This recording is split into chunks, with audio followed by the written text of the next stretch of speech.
Hello दोस्तों, स्वागत है सभी का। दोस्तों फाइनली एडीओ का जो फर्स्ट पेपर है यानी आपको पासिंग हिंदी और इंग्लिश लैंग्वेज, उसमें अभी तक जो बच्चों से पूछा हूं उनके अकॉर्डिंग पेपर इजी है, क्योंकि इसको पास ही करना है। ठीक है, बहुत स्ट्रेस लेने की जरूरत नहीं। तो पहला जो आपको दिख रहा है यहाँ पर फिल इन द ब्लैंक्स भरना है। इसके अलावा प्रीपोजिशंस वगैरह अपना आपको यहाँ पर दिया गया है। ठीक है, तो अगर आपको हल्का सा भी यहाँ पर ग्रामर में पकड़ होगा तो ये आप इजिली कर सकते हैं। इसके बाद देखिएगा इंग्लिश में क्या दिया गया है।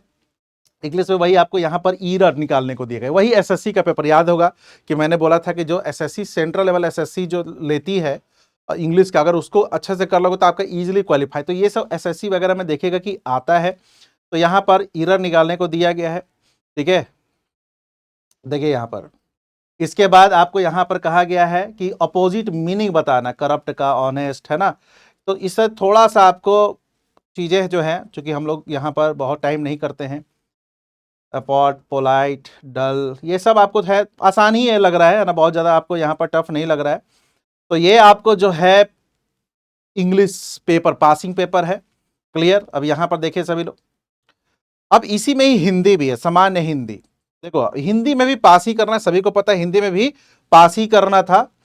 और आपको यहाँ पर जो है वो भी पहला जो वही है कि आपको निकालना था इसमें कोई रोटी, जैसे इंग्लिश था ना ईरर निकालना, वैसे हिंदी में है त्रुटि निकालना, तो ईरर निकाला। पूरे समय तक उसकी निगाह मेरी ओर ही थी।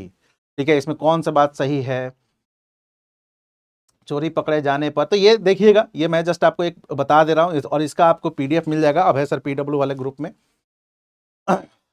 देखिए ये तो हिंदी इंग्लिश पास करना है, तो इसमें ज्यादातर क्वेश्चन तो ये लोगों ने यही भर दिया, मतलब कि बहुत नॉर्मल ही दिया। जो एक्सपेक्टेशन था कि हो सकता है कि टफ हो, नहीं, इन्होंने बहुत नॉर्मल दिया है। और निगेटिव मार्किंग भी था।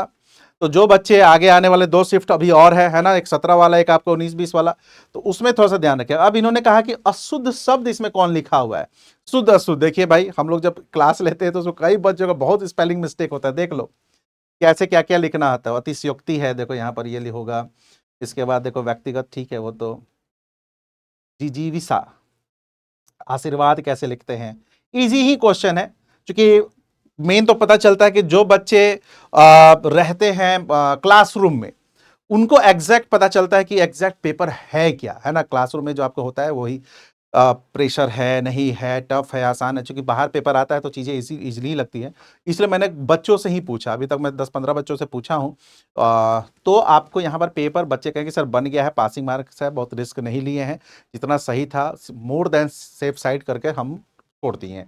ठीक है, अच्छा है, पास ही करना, इसका नंबर जुड़ता तो है नहीं। और ये पास होगा तभी आपका जीएस, जो कि अभी आपको 2:30 से 4:30 बजे है जीएस सभी सबको, तो उसके लिए भी आपको बेस्ट ऑफ लक, है ना, अच्छे से दीजिएगा। और बहुत स्ट्रेस लेने की आवश्यकता नहीं है। देखो ये है आपका फिसल परे, ये क्या है, सर्वाधिक सटीक क्या है, मुहावरे। ओके, फिसल पड़े तो हर गंगा। अब ये मुहावरा वगैरह को भी ध्यान रखिएगा, हो सकता है आपको ऐसे में भी दिख जाए। विपत्ति पड़ने पर ईश्वर का स्मरण करना पड़ा, आगे नाथ ना पीछे पगहा। देखिए तो ये ओवरऑल जो है आपको पेपर है, हिंदी इंग्लिश का पासिंग पेपर था। एडीओ का पहला paper, first time ADO exam ले रही है। अब देखते हैं इंटरेस्टिंग कि सेकंड पेपर कैसा होगा, उसी के लिए थोड़ा सा वेट भी कर रहा था कि कैसा है। चूंकि पहला है, बच्चे पढ़ कर गए हैं, मेहनत करके गए हैं, बट ओवरऑल जो आगे आने वाला एग्जाम है, जैसे 2 शिफ्ट में जो आगे बच्चे देंगे, वो बस देख लीजिए। एक बेसिक आप अगर हिंदी इंग्लिश कर जा रहे हैं तो आपके लिए बहुत चीजें आसान है। तो चलिए हम लोग फिर मिलते हैं जीएस पेपर में, हम लोग वहां पर देखेंगे। Thank you.